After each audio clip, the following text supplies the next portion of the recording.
Hello everyone, আসসালামু আলাইকুম।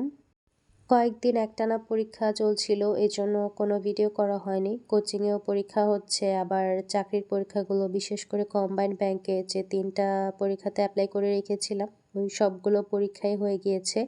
Result এখনও দেয়নি।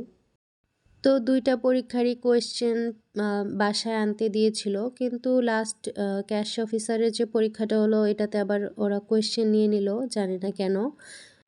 লাস্ট পরীক্ষাগুলোর রেজাল্ট এখনও হয়নি, কিন্তু ২টা পরীক্ষাতেই আমার কিছু না কিছু ভুল করে চলে এসেছি।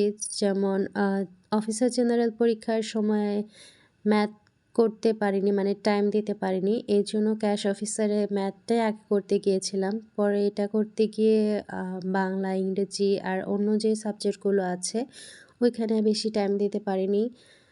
চাকরির পরীক্ষাতে রেজাল্টের 50%ই আমার মনে হয় যে টাইম ম্যানেজমেন্টের উপর ডিপেন্ড করে।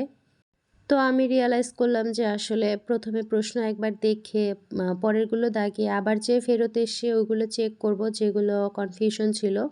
এরকম করতে গেলে টাইম পাওয়া যায় না পরে আর। তাই আমার মনে হয় যে একবারেই দাগিয়ে ফেলা উচিত। বাই দ্য ওয়ে, আমি একটা ২ মাসের রুটিন করেছি বিসিএস এর সিলেবাস শেষ করার জন্য।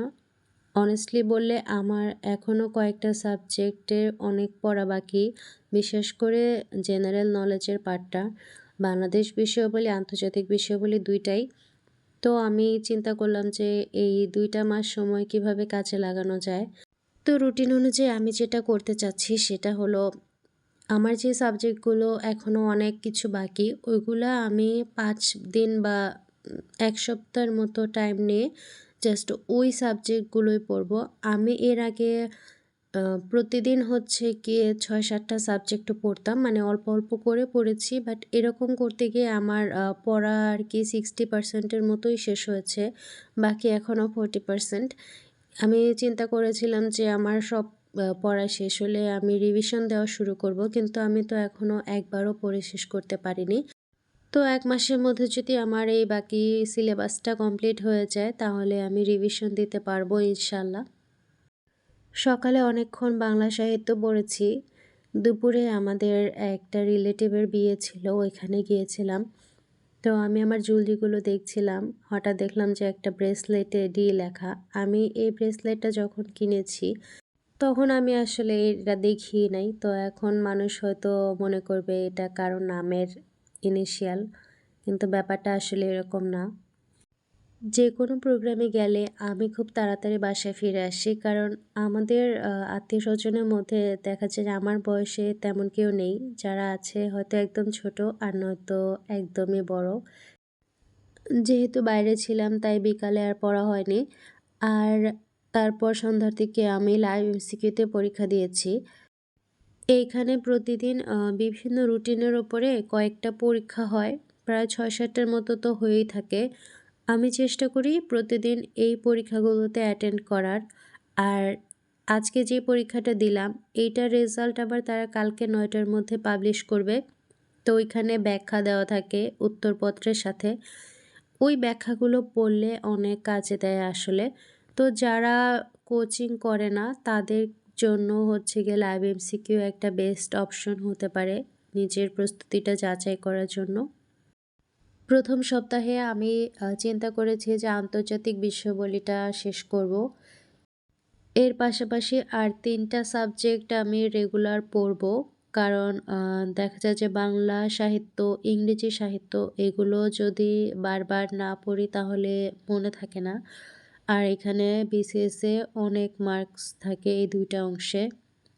আর আরেকটা বিষয় হচ্ছে ম্যাথ। ম্যাথ তো রেগুলার চর্চা করার বিষয়। তো এটা রেগুলারই করব। আমার এমনিতেও ম্যাথে অনেক দুর্বলতা আছে। তাই আর ওই ১ সপ্তাহে যে ম্যাথ পড়ে শেষ করতে পারবো এরকমটা সম্ভব না। তাই আমাকে প্রতিদিনই ম্যাথটা করতে হবে।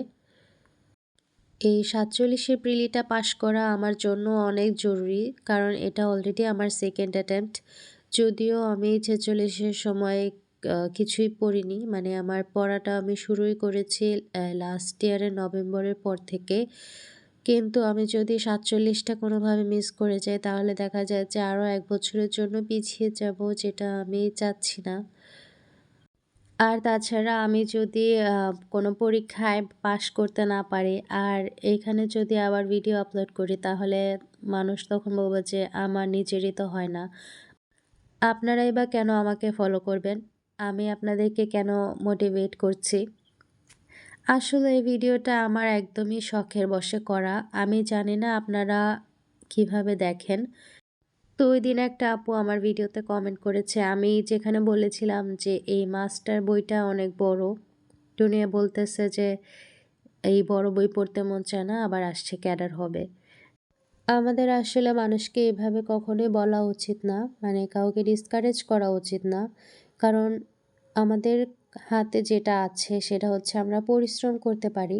তবে সৃষ্টিকর্তা আমাদের জন্য সুন্দর মতো প্ল্যান করে রেখেছে। সবাই যে বিসিএস ক্যাডার হবে এরকম তো না। তাহলে তো আর প্রতি বছর ৩-৪ হাজার হতো না। বাংলাদেশে যারা বিসিএস এ এপ্লাই করতো সবাই হয়ে যেত। তাই আমি যদি জীবনে কখনো ক্যাডার নাও হতে পারি তাও আমার কোনো আক্ষেপ থাকবে না।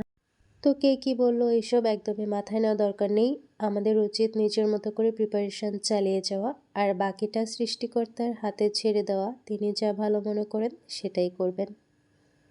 তো সবাই ভালো থাকবেন। আল্লাহ হাফেজ।